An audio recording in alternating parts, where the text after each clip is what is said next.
मेरे चैनल राम जी साक्षी में आप सभी का स्वागत है। आज का हमारा विषय है कि जीवन में अज्ञान रूपी अंधेरे को ज्ञान रूपी प्रकाश से कैसे प्रकाशित कर सकते हैं, जिससे हमारी लाइफ सरल व सहज हो जाए। एक अज्ञान के अंधेरे ने हमें चारों तरफ से घेर रखा है, इसलिए हम नहीं देख पाते कि हमें करना क्या चाहिए। और इसके लिए हमारी लाइफ में ज्ञान का प्रकाश होना ही काफ़ी है, क्योंकि प्रकाश आते ही अंधेरा अपने आप चला जाता है। आज हम इसी विषय पर बात करेंगे कि अज्ञान क्या है और अज्ञान कितने प्रकार का होता है, और इसके विपरीत है ज्ञान, जो अज्ञान का विरोधाभास है। वह ज्ञान क्या है?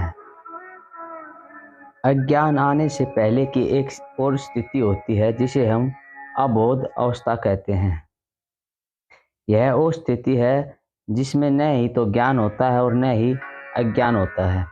जब बच्चा पैदा होता है तो इस स्थिति में पैदा होता है, वह अबोध अवस्था में पैदा होता है। उसके पास न ही तो ज्ञान है और न ही उसके पास अज्ञान है। इसलिए एक बच्चा सबको प्रिय होता है, क्योंकि वह बिल्कुल स्वच्छ होता है। उसमें कोई विकार उत्पन्न नहीं हुए हैं, उसकी कोई दृढ़ मान्यताएं नहीं होती हैं और उसको कोई अज्ञान नहीं है। और साथ साथ में उसको कोई ज्ञान भी नहीं है कि मैं यह शरीर नहीं हूँ और मेरा स्वरूप क्या है। मैं ये शरीर हूँ, ये अज्ञान है, और मैं ये शरीर नहीं हूँ, ये ज्ञान है। इन दोनों ही अभाव आपको उस बच्चे में दिखाई देंगे। इसलिए इसे अबोध कह दिया गया है, क्योंकि उसके अंदर कोई विकार नहीं है। इसलिए वह सबके प्रति एक प्रेम उपजता है और एक स्वच्छता रहती है। लेकिन वह कोई पूर्ण स्थिति नहीं है, क्योंकि वहाँ पर ज्ञान का अभाव है। ऐसे ही पशु होते हैं जो अबोध होते हैं। वह जरूरत के अनुसार ही खाते हैं, प्रजनन करते हैं और प्रकृति के नियमों के अनुसार चलते हैं। उनके अंदर को लोभ नहीं होता, एक अपने प्रति ये स्पर्धा नहीं होती कि ये मुझसे ज़्यादा सुंदर है, मेरे अंदर ज्ञान नहीं है। इस तरह की भावना या विचार पशुओं में नहीं होते। वह बड़ा ही सरल सा जीवन प्रकृति के नियमों के अनुसार ही जीते रहते हैं। ये बड़ा ही सहज होता है। उन्हें कोई दुख या लोभ नहीं होता।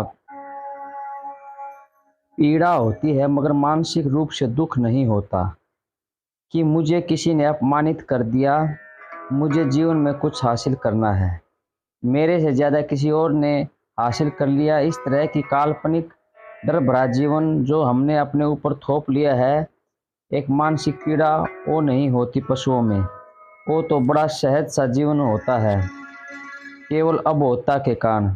इसलिए हम पशुओं से भी प्रेम करते हैं और उनके साथ समय बिताना चाहते हैं, क्योंकि ये हमारा विरोध नहीं करते, क्योंकि उनके अंदर कोई चाह नहीं होती, कोई लोभ नहीं होता, किसी भी चीज़ का विरोध नहीं होता। और यही अबोधता है, मगर यह पूर्ण नहीं है, क्योंकि इस अबोधता में बोध नहीं है। हमें अपने स्वरूप का ज्ञान नहीं है। इस अबोधता में खुशी तो है मगर आनंद नहीं है, और आनंद का अज्ञान उसे अबोधता में ही रहता है। जब बच्चा बड़ा होता है तो सबसे पहले माता उसकी शिक्षक होती है।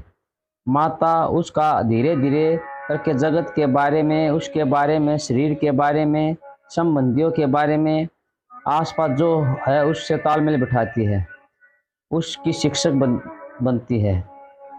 नहीं तो बच्चा इतना अबोध होता है कि उसके लिए उसका शरीर और उसके आसपास जो वस्तुएं हैं और जो भी कुछ है वो एक समान है। उसके लिए सभी अवस्थाएं एक समान है। वो जब जागता है तो खेलने लगता है, और खेलते खेलते जब थक जाता है तो वहीं उसी स्थिति में सो जाता है।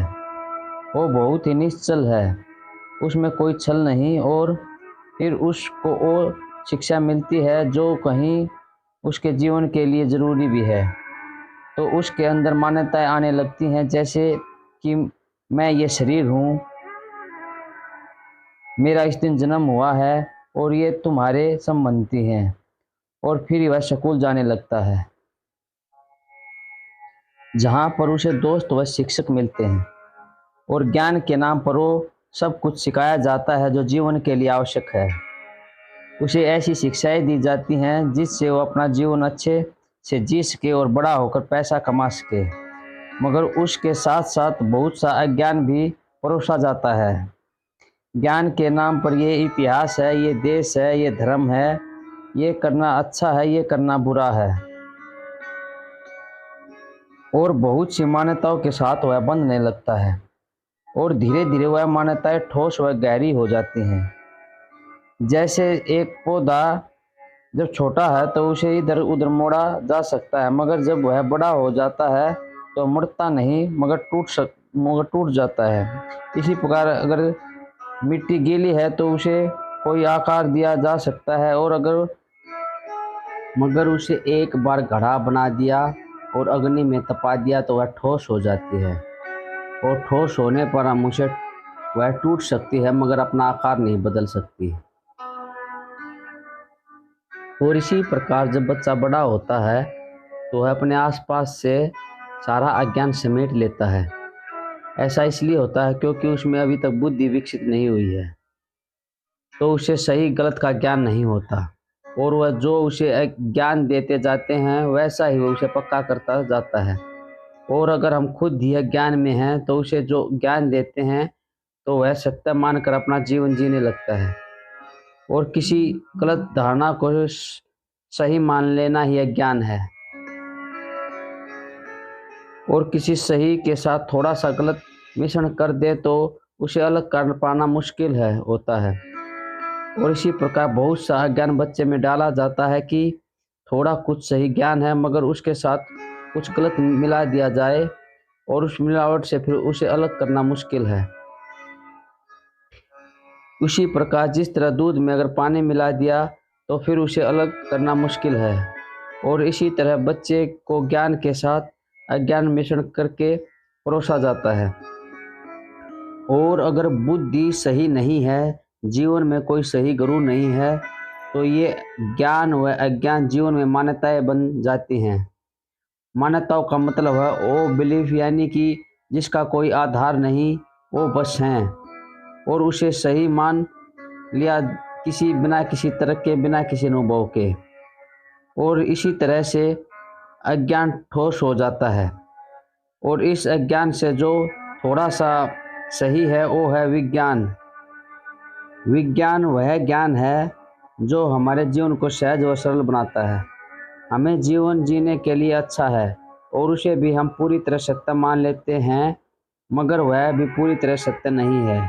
हमारे पास जो ज्ञान है उसका वह छोटा सा अंश है जिसे हम विज्ञान कहते हैं, जो प्रकृति के नियमों के आधार पर वस्तुओं को सत्य मान करके खोजे करता है, और उन खोजों से हम अपने जीवन को सरल व सहज बना सकते हैं।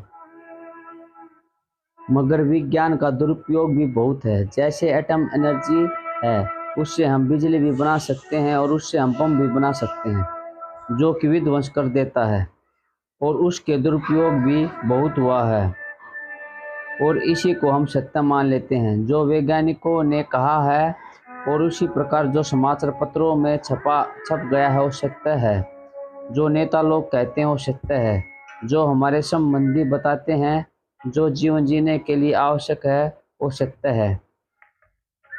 और ये सब जो हमें सत्य लग रहा है ये सब माया का ज्ञान है, जो दिख रहा है, जो हमारी 5 इंद्रियों से पकड़ में आ रहा है विषय, उसका जो ज्ञान है हम उसे माया का ज्ञान कहते हैं। और इस तरह हम अपनी इंद्रियों के द्वारा जो वस्तुएं हैं, मैं शरीर हूँ, इन्हीं को सत्य मानकर अब अधिकतम लोग अपना जीवन बिताते हैं, और इनसे जो थोड़ा ऊपर उठते हैं वह जानना चाहते हैं कि यहाँ पर सुख नहीं है, इन सब विषयों में दुख ही मिला है। ऐसा नहीं कि पैसा कमा लेना ही सुख का कारण है। पैसा कमाने के बाद अपना कीमती समय गंवाने के बाद हमें पूर्ण सुख नहीं मिलता, आनंद नहीं मिला। और फिर बहुत ही कम लोग हैं जिनका ध्यान उस ओर जाता है जहाँ असली सुख है, आनंद है, जिसके अंदर ऐसे प्रश्न उठने लगते हैं कि मेरे जीवन का लक्ष्य क्या है? क्या खाना पीना भोग करना, प्रजनन करना, ये सब तो पशु भी करते हैं। फिर मुझ में और पशुओं में भेद क्या है? और इसी तरह की बुद्धि जब उसमें जागृत होती है तो वह खोज करता है, और इसी खोज को हम आत्मविचार या सत्य की खोज कहते हैं। मगर इस स्थिति में भी उसे समझ में नहीं आता कि वो कहाँ से शुरुआत करे, और वो उस ओर मुड़ जाता है जहाँ आध्यात्मिक गुरु या फिर कोई बुक है जो उसका मार्ग दर्शन करती उसे रास्ता दिखाती है। मगर उस रास्ते पर भी उसे अज्ञान ही मिलता है, क्योंकि उसके अंदर अज्ञान पहले ही भरा हुआ है। उसके पास एक जिज्ञासा होती है, कुछ जानने की, कुछ समझने की।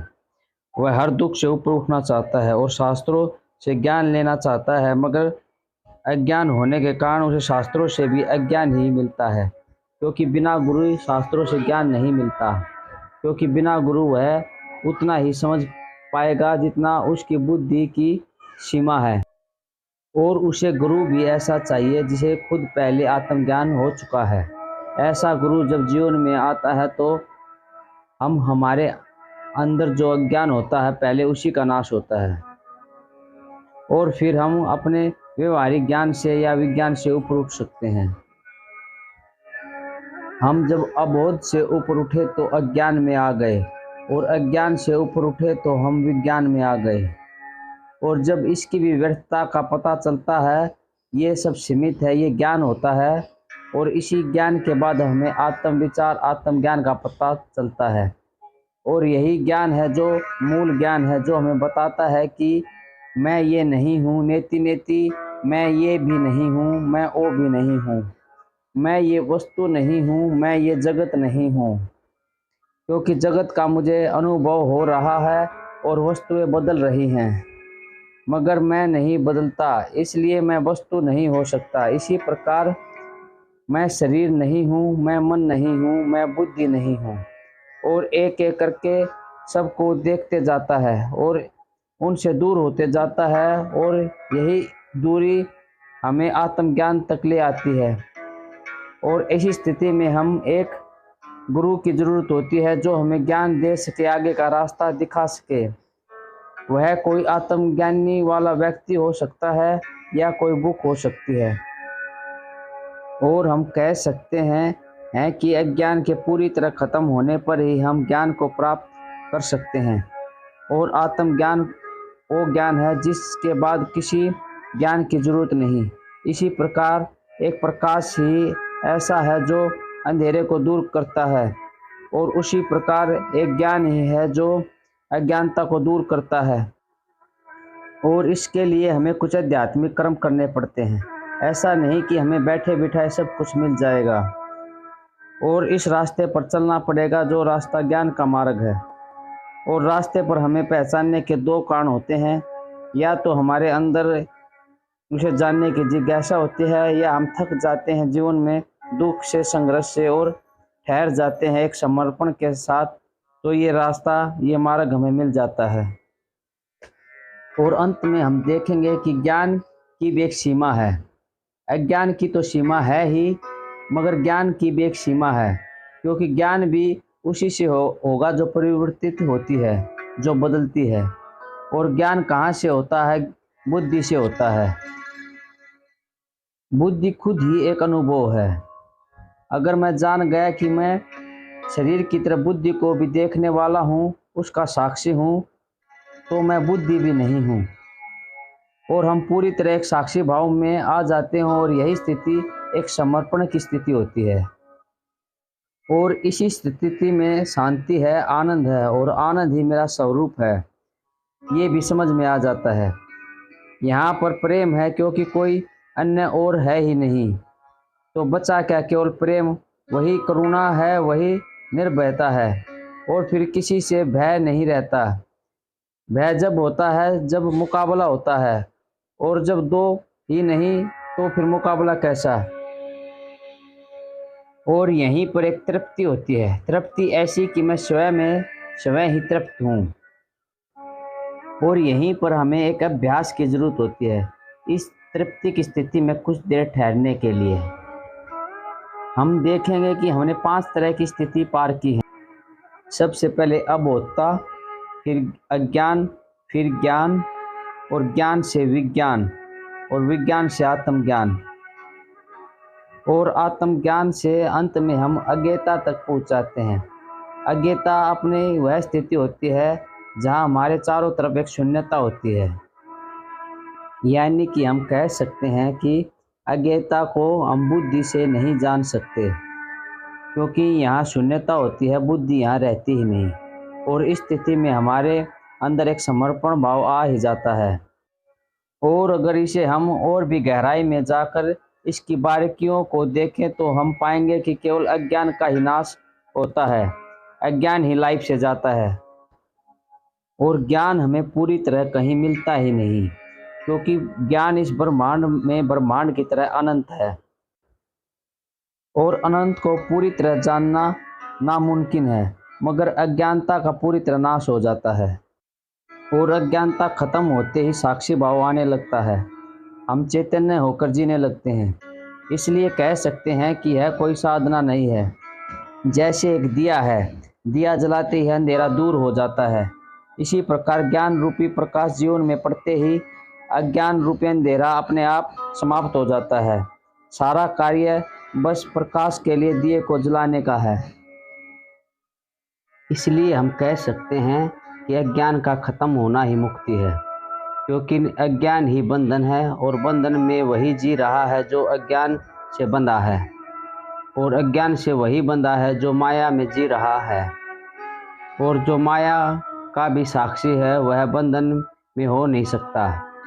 तो हम कह सकते हैं कि जो बंधन है उससे मुक्त होने का रास्ता मुक्ति की ओर जाना नहीं, बल्कि अज्ञान के खत्म करने के लिए ज्ञान को जानना है। और एक अज्ञानता की जो स्थिति होती है वहाँ पर अज्ञान तो एक मैल है ही, मगर ज्ञान भी एक मैल ही है, क्योंकि ज्ञान उस साबुन की तरह है जो अज्ञान के मैल को काटने में हमारी मदद करता है।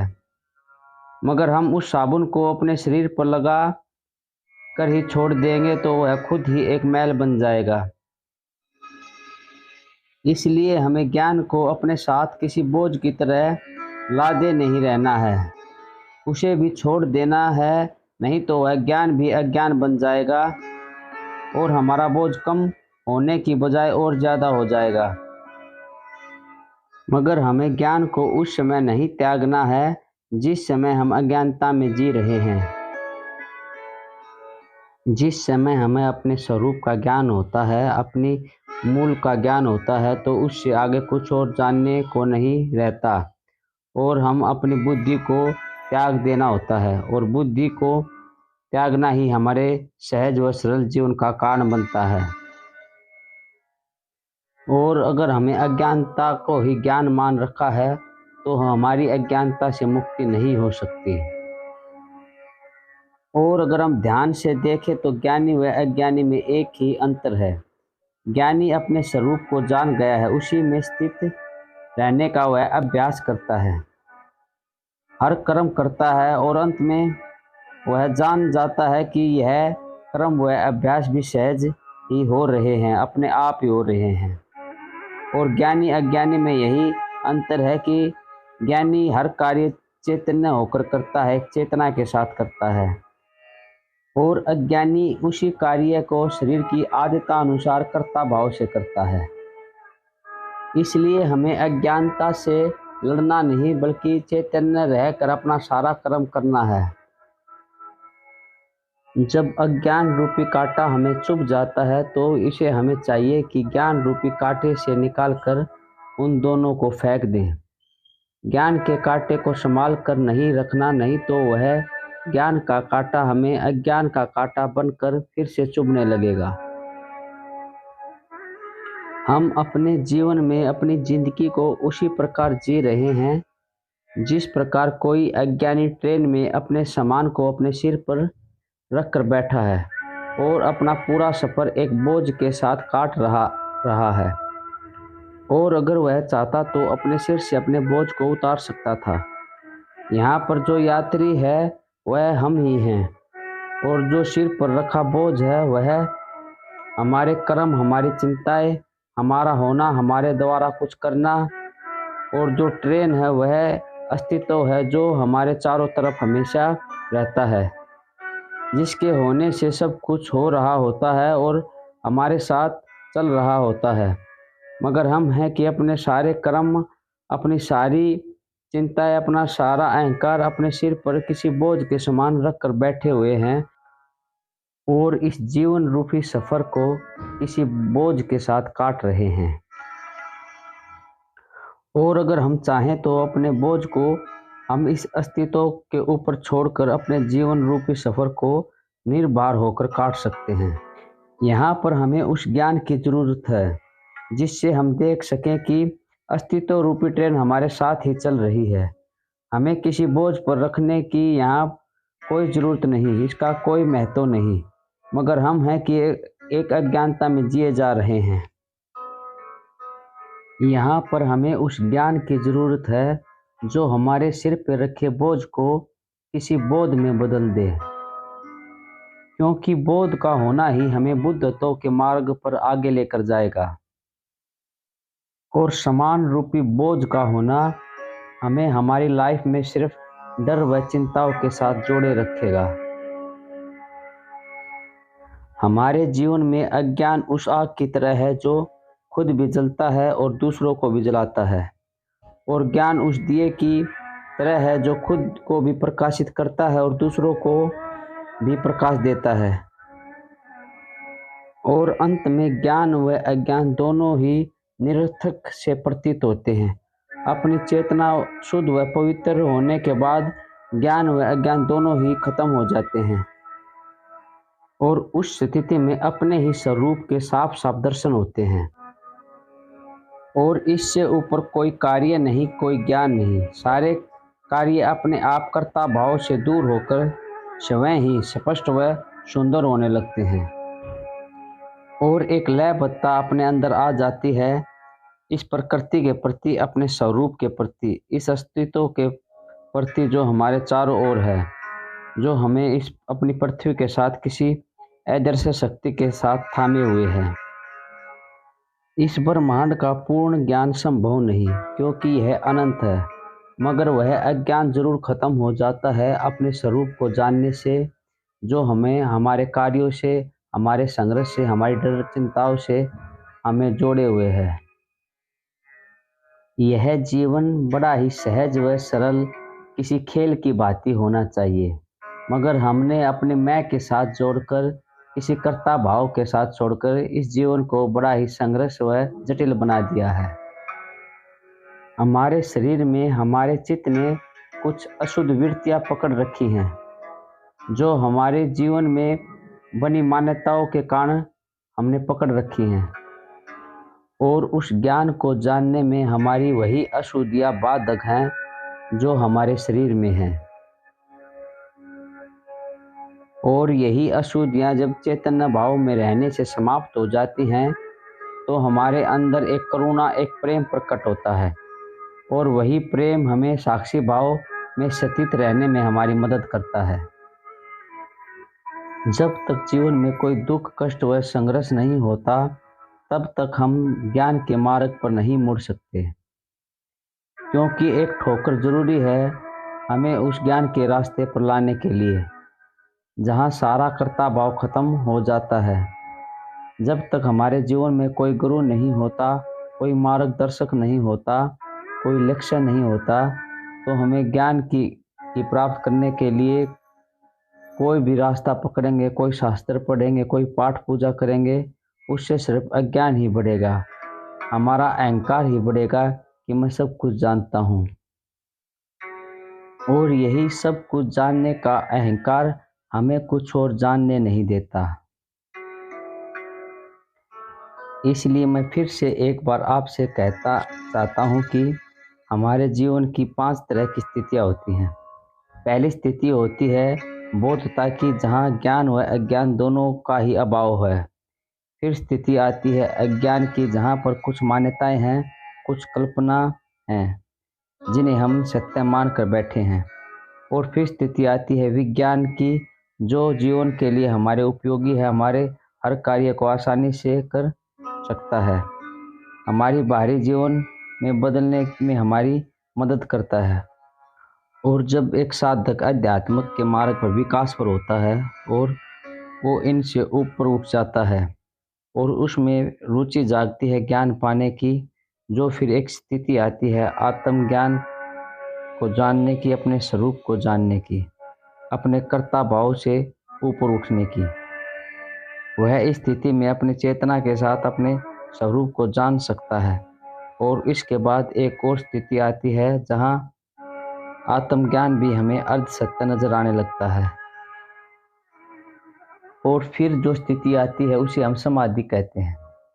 समाधि एक ऐसी स्थिति है जो बहुत ही सहज है, जिसमें कोई प्रयास नहीं, कोई संघर्ष नहीं, कोई क्रिया नहीं, जो बस है। और वो जो भी है वह बुद्धि से परे है। वहाँ पर उस स्थिति में आकर हम अपनी बुद्धि को भी त्याग देते हैं। वहाँ पर हमें अपनी बुद्धि को भी छोड़ देना होता है, जहाँ पर हम अध्यात्म के रास्ते पर अपनी मंजिल पा लेते हैं। समाधि किसी साधक की वो स्थिति है जहाँ वह यह देख लेता है जो अदृश्य में है, जिसे हमारी आंखें देख नहीं सकती। उस ज्ञान को जान लेता है जिसे हम अपनी बुद्धि से जान नहीं सकते।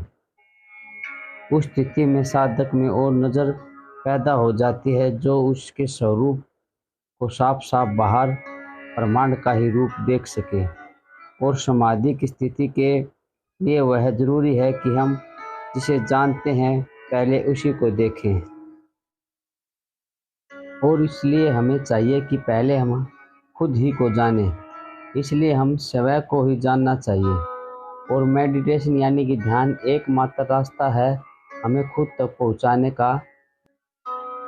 ध्यान एक ऐसी क्रिया है जो हमें भूतकाल व भविष्यकाल से खींचकर वर्तमान में जीना सिखाती है। कोई भी इंसान अगर किसी जगत में सफल हुआ है या पूजनीय हुआ है तो वह अपनी चेतना के साथ जुड़ा होने के कारण हुआ है। और मेडिटेशन एक ऐसी क्रिया है जो हमें हमारी चेतना के साथ जुड़ना सिखाता है। हम अपनी लाइफ में जो भी कार्य करते हैं उसका कैसा रिजल्ट आता है वह इस बात पर निर्भर है कि हम इस पल में कितना जी रहे हैं, कितना अपनी चेतना को महसूस कर रहे हैं और किसी काम को चैतन्य होकर कर रहे हैं। और ध्यान का गोल होता है कि वह हमें वर्तमान के इस पल में जीना सिखा दे। एक चैतन्य इंसान की शक्ति एक सामान्य इंसान के मुकाबले 3 गुना बढ़ जाती है। अगर एक सामान्य इंसान किसी काम को 5 दिन में करता है तो वही चैतन्य इंसान अपने काम को ध्यान के साथ 3 दिन में कर सकता है और अच्छे तरीके से और क्रिएटिव तरीके से कर सकता है। एक ध्यान में इतनी ताकत होती है कि वह किसी इंसान को भी भगवान बना सकता है। जो भी इंसान पूजनीय हुए हैं वह कहीं ना कहीं ध्यान से जुड़े होने के कारण हुए हैं। जब हमारा पूरा ध्यान हमारे अंदर जाएगा जो सिर्फ ध्यान से संभव है, जब हम निर्विचार होने लगेंगे, और जब हम निर्विचार होंगे तो हमारा मन शांत होने लगेगा, हम मौन होने लगेंगे। हमारी सारी ऊर्जा जो किसी डर, लोभ, लालच, अहंकार के कारण खत्म हो रही थी वह हमें इस पल में जीना सिखा देगी।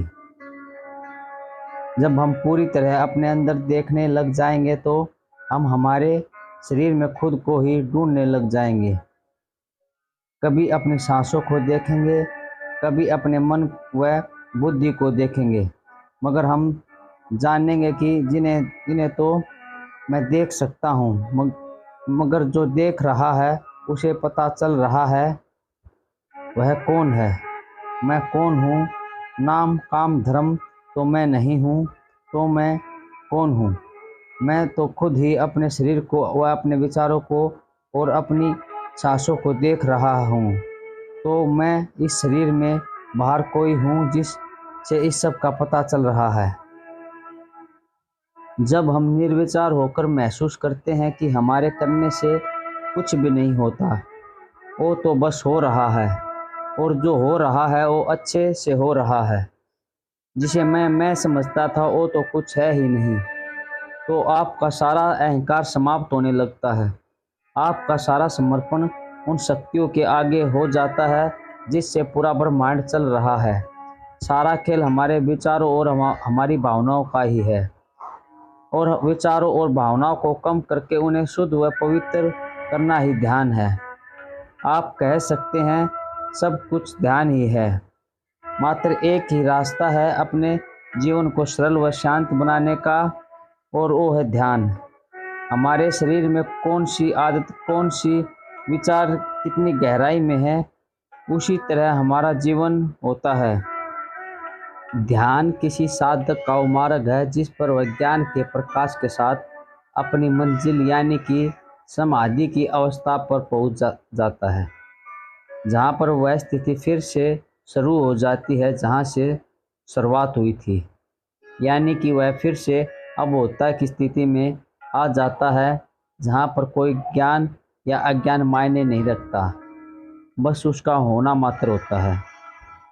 एक साधक फिर से किसी बच्चे की तरह जीने लगता है। उसका हर कर्म बस उसके होने से होता है, जिसका वह करता नहीं साक्षी होता है।